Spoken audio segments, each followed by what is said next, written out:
authority Oscar kai aduke to kendo wijo kanyo gima Florence uma wacho ka entiere county ma Homa Bay ni mokuongo karaka jod bura bende nyalo bedo ni oserem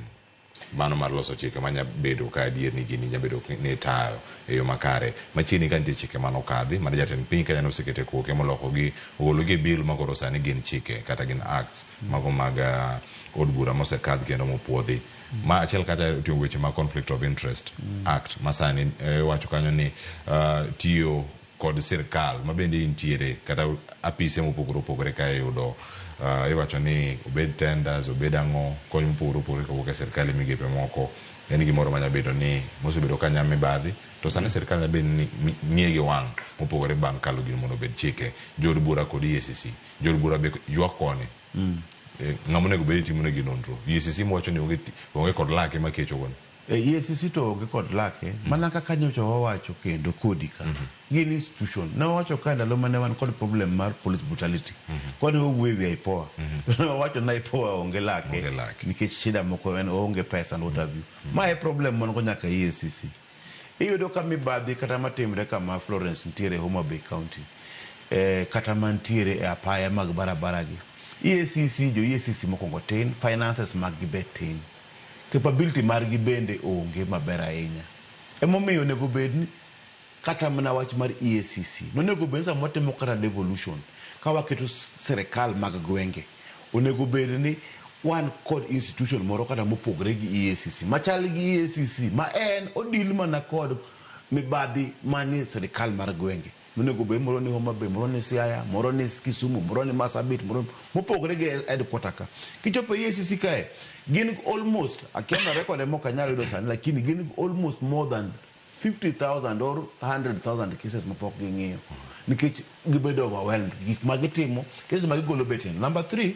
EACC bende policy framework pok olos ni maber kod jo od bura nikech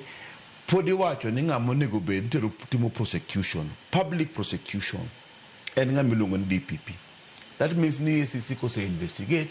to tero ni DPP to DPP kendo ng'iyo file no kore no ka procedures gi ng'eny ahinya EACC bende seche moko kose arrest mondo gi arrest to mok ginyal arrest kende nyaka gidhi kawo police be seche moko ka poni be ginene mibadhi be seche moko ntiere kuom police no iyudo ka ng'amo nego bed ni mako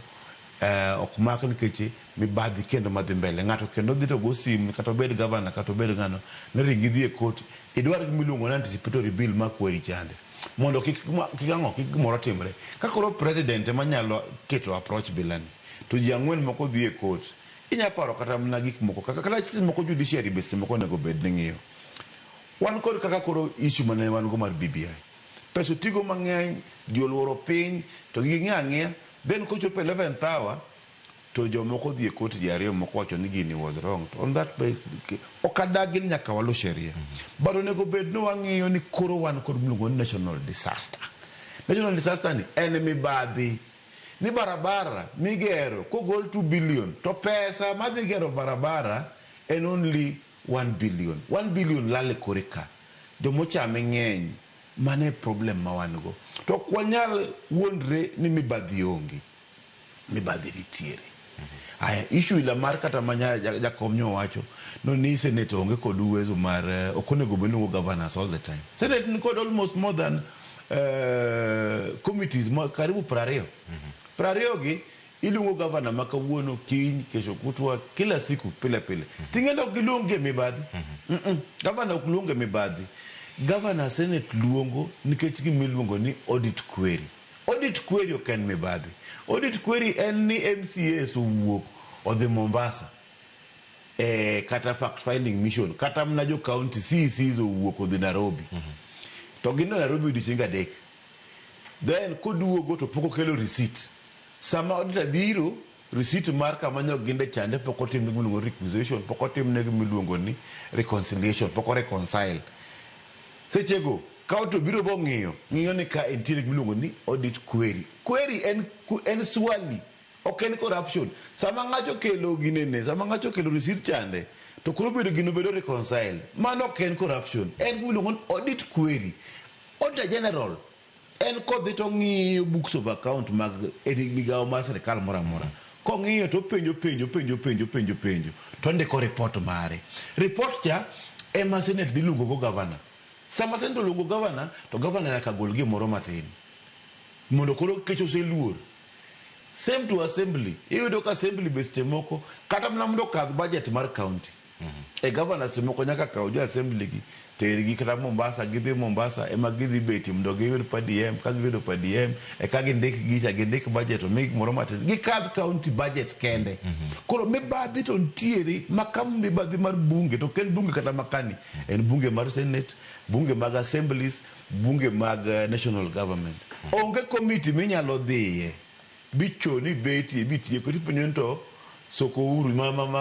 Fatuma Dulo ne wacho Sokouru Ruto bento no entiere Sokouru kanyon kidhi kacha to nyaki gol gimoro matin